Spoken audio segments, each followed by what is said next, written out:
What if life didn't ask for more ease, but for more audacity? What if the purpose you're chasing isn't somewhere out there, but something you must summon from within? Friedrich Nietzsche never wrote a guide to self-improvement. He wrote with force, with edge. But buried in his scattered writings lies a kind of map. 7 bold principles for a life that is truly your own. Stay until the end, because the 7th rule is one most people spend their whole lives avoiding. Rule 1. Become who you are. The poet Pindar once wrote, "Become who you are." Sounds gentle, but it's a quiet earthquake. To become who you are isn't about self-expression. It's a battle. You have to dig through everything you've absorbed, your beliefs, your fears, the roles you've worn like armor. You must unlearn the version of you the world built, and find the self buried beneath the noise. Nietzsche believed each person carries an inner shape, what he called the form of one's fate. But that shape is buried under expectation, tradition, fear, and the need to belong. So how do you become who you are? By facing yourself without flinching, by meeting your own shadow, by owning your story, even the painful parts. You are not a finished product. You are always becoming. That's why Nietzsche didn't offer comfort. He offered a mirror, and what it shows can be unsettling. You are still far from what you could become. Rule 2. Reject herd morality. Nietzsche saw something many refuse to admit. Morality isn't always noble. Sometimes it's fear wearing a mask. In every society, there's a herd. It follows rules, bows to authority, and chooses comfort over truth. The herd tells you what's right, what's normal, what's acceptable. But Nietzsche warned, follow the herd, and you'll never be free. His idea of the Übermensch, the overman, isn't about power over others. It's about rising above borrowed values. It's about creating your own code, rooted in strength, not fear. Ask yourself, are your beliefs truly yours, or are they inherited from a need to fit in? Are you living your truth, or performing for applause? To break free, you must become dangerous, not to others, but to the lies that keep you small. Only those who can say no to the herd can truly say yes to themselves. Rule 3. Love your fate.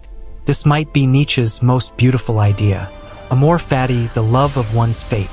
Not acceptance, not endurance. Love. To love your fate means saying yes to everything that brought you here.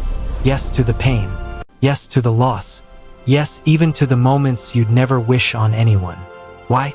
Because all of it shaped you, and to reject your past is to reject yourself. Nietzsche wrote, "My formula for greatness in a human being is amor fati, that one wants nothing to be different, not forward, not backward, not in all eternity." This isn't naive optimism. It's the mindset of a warrior, to walk through fire and say, "This too is mine." Amor fati is powerful because once you stop fighting life, you become unstoppable. Rule 4. Suffering builds strength. Nietzsche didn't chase happiness. He sought depth, and depth, he believed, requires suffering. What does not kill me makes me stronger. This isn't just a slogan. It's a way of seeing the world. For Nietzsche, suffering was sacred, not because it feels good, but because it burns away illusion. It strips you bare. It forces you to grow or collapse. Most people flee from pain, but those who move through it become something else entirely. You felt it yourself. After heartbreak, you loved more carefully. After loss, you held life more closely. After struggle, you stopped pretending. Pain clears the way. It removes who you were so you can become who you're meant to be, but only if you face it directly. Not numb it, not escape it. Walk through it like someone being forged. Rule 5.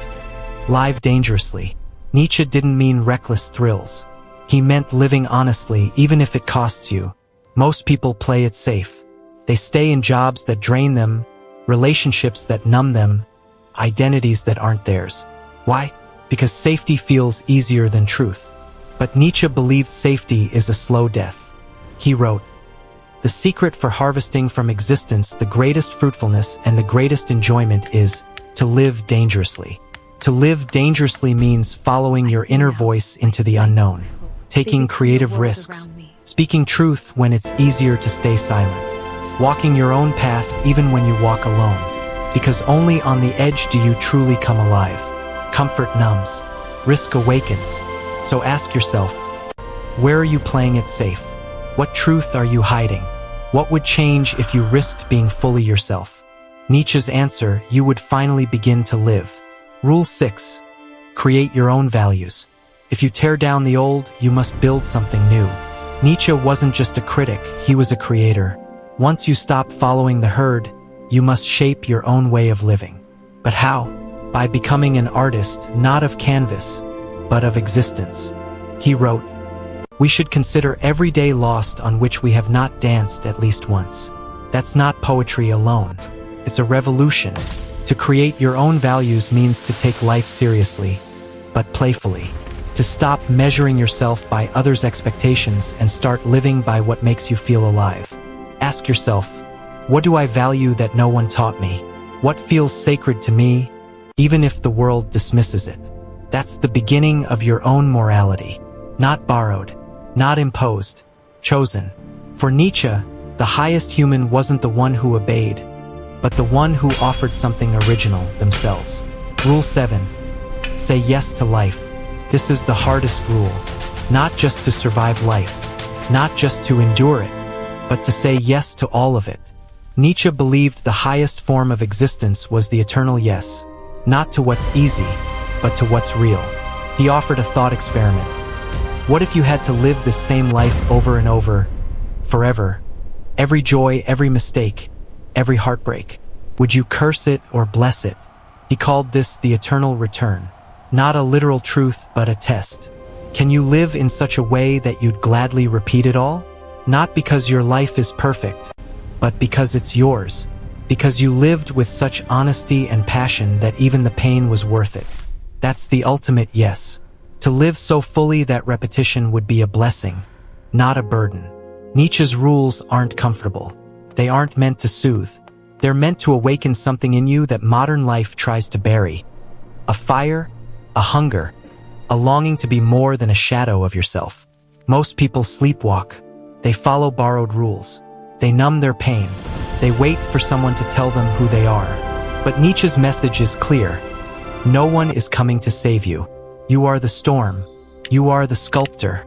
You are the one who gives life meaning, not by looking outward, but by diving inward, by tearing off the masks, by facing the void, by building something real from the ruins of certainty. This path isn't for everyone. It's for those willing to break, rebuild, and break again until what's left is no longer imitation, but truth. Until what emerges is no longer shaped by fear, but by the raw, untamed force of a soul that dared to live completely. But how do you live this? How do you take Nietzsche's fierce truths and turn them into daily practice? Because ideas mean nothing if they don't change how you walk through the world. Start with solitude. Spend time alone, away from noise. Walk without your phone. Sit with your thoughts, even the uncomfortable ones. Right? Let the fragments of your inner world speak. Notice where you're conforming. Look at your choices. Are they yours or were they handed to you?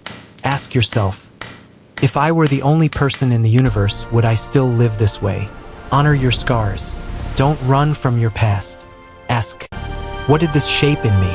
Write a letter to your younger self and thank the pain for what it taught you. When suffering comes, don't just endure it, transform it. Ask, what is this awakening in me? What strength is being forged? Live dangerously in small ways. Say what you actually believe. Start the project you've been putting off. Do one thing each day that frightens your false self. Create your own code. What do you stand for when no one's watching? Build small rituals around what matters to you. Say no to what drains your spirit. Say yes to life with your whole being. Stop waiting for the perfect moment. Say yes to the chaos. Yes to your own weirdness. Yes to the version of you still learning, still stumbling. You don't become great by avoiding the mess. You become great by moving through it. Nietzsche never wanted followers. He once said, "I am not a man. I am dynamite." He wasn't a teacher, he was a spark.